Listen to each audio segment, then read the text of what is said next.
وہ کون سے اعمال ہیں جو آپ کو جنت میں لے کے جائے گی؟ آئیے جانتے ہیں ہم اور آپ کہ وہ کون سے اعمال ہیں جو ہمیں اور آپ کو سیدھا جنت میں لے کے جائیں گے۔ پہلے یہ جانتے ہیں کہ اللہ رب العزت کیا فرماتا ہے۔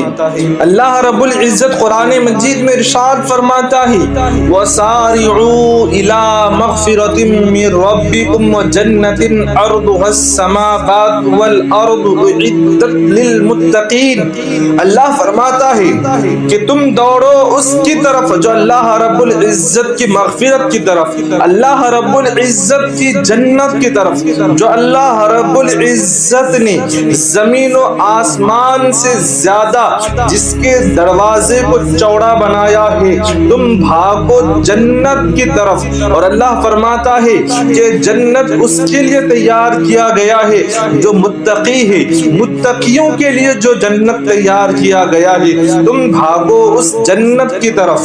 اس کے بعد جانیے کہ پیارے آقا کیا فرماتے ہیں۔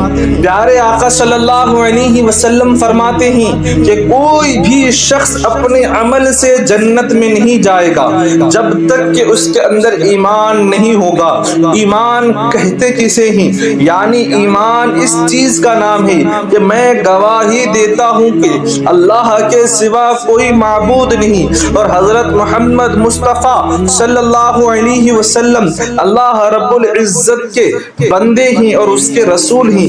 ان چیزوں کو اور ان باتوں کو جب تک آپ اپنی زبان سے اقرار نہیں کر لیتے، اپنے دل سے تسلیم نہیں کر لیتے، تب تک کوئی بندہ مومن نہیں ہو سکتا، تب تک کوئی بندہ ایمان نہیں لا سکتا۔ تو ایمان لانے کا سب سے پہلا سیڑھی یہی ہے اور جنت میں جانے کا سب سے پہلا دروازہ یہی ہے کہ بندے کے اندر ایمان موجود ہو۔ اگر ایمان نہیں ہو سکتا، ایمان نہیں ہے، لاکھ کلمہ پڑھے، لاکھ روزہ رکھے، لاکھ نمازیں ادا کرے، لاکھ کچھ بھی کر لے، لیکن اس کے باوجود وہ جنت میں نہیں جا سکتا جب تک اس بندے کے اندر ایمان نہیں ہوگا۔ تو جنت میں جانے کا سب سے پہلا عمل ہے کہ ایمان لانا ضروری ہے۔ اب دوسرا عمل، سب سے آسان عمل یہ ہے کہ پیارے آقا صلی اللہ علیہ وسلم فرماتے ہیں کہ جنت تمہاری گھر میں ہے، جنت تمہاری گھر میں تمہارے ساتھ رہتی ہے۔ پیارے آقا فرماتے ہیں کہ اللہ رب العزت نے تمہارے ماں باپ کو جنت بنا دیا ہے تمہارے لیے۔ پیارے آقا فرماتے ہیں کہ اللہ رب العزت نے تمہارے باپ کو جنت کا دروازہ بنا دیا ہے اور تمہاری ماں کی قدموں کے نیچے جنت رکھ دی ہے۔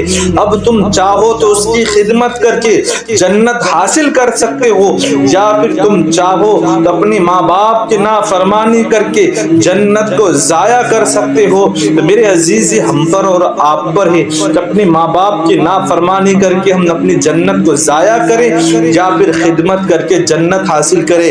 جب پیارے آقا صلی اللہ علیہ وسلم ایک مرتبہ والدین کی عظمت بتا رہے تھے تو پیارے آقا فرماتے ہیں کہ تم اگر اپنی ماں باپ کے چہرے کو ایک مرتبہ مسکرا کر دیکھ لو گے تو اللہ رب العزت تمہیں ایک حج کا ثواب عطا فرمائے گا، اللہ رب العزت تمہیں ایک حج کا ثواب عطا فرمائے گا۔ تو حضرت صحابہ کرام علیہم الرضوان کھڑے ہو کر عرض کی یا رسول اللہ صلی اللہ علیہ وسلم اگر میں بار بار دیکھوں تو پیارے آقا نے فرمایا کہ اگر تم دین میں 100 بار بھی اگر اپنے ماں باپ کے چہرے کو مسکرا کر دیکھو گے تو اللہ رب العزت تمہیں 100 حج کا ثواب عطا فرمائے گا۔ تم اپنے ماں باپ کے چہرے کو دیکھتے دیکھتے تھک جاؤ گے لیکن رب کی رحمت کے خزانوں میں کمی نہیں ہوگی، اللہ رب العزت تمہیں حج کا ثواب عطا کرتا جائے گا۔ تو میرے عزیز ماں باپ کی خدمت کرنے سے ہمیں اتنی برکتیں حاصل ہوتی ہیں۔ اللہ اللہ رب العزت ہمیں اور آپ کو اپنے والدین کی خدمت کرنے کی توفیق عطا فرمائے۔ اور اب سب سے اہم اور سب سے ضروری جو چیز ہے جنت میں لے جانے والی، اور سب سے جو اہم عمل ہے وہ ہے نماز۔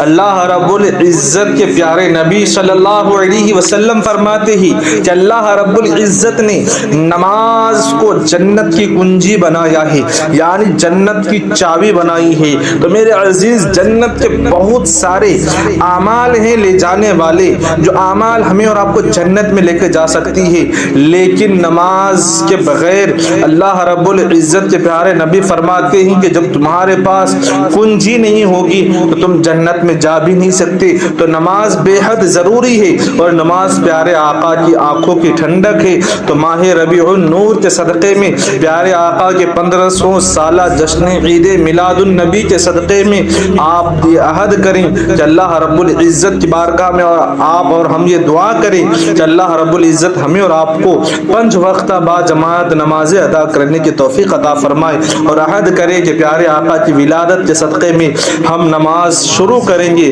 اور مرتے دم تک نماز نہیں چھوڑیں گے۔ تو یہ ہیں جنت میں لے جانے والے اعمال۔ انشاءاللہ تعالی اور بھی بے شمار اعمال ہیں، وہ بھی آپ لوگوں تک میں پہنچانے کی کوشش کروں گا۔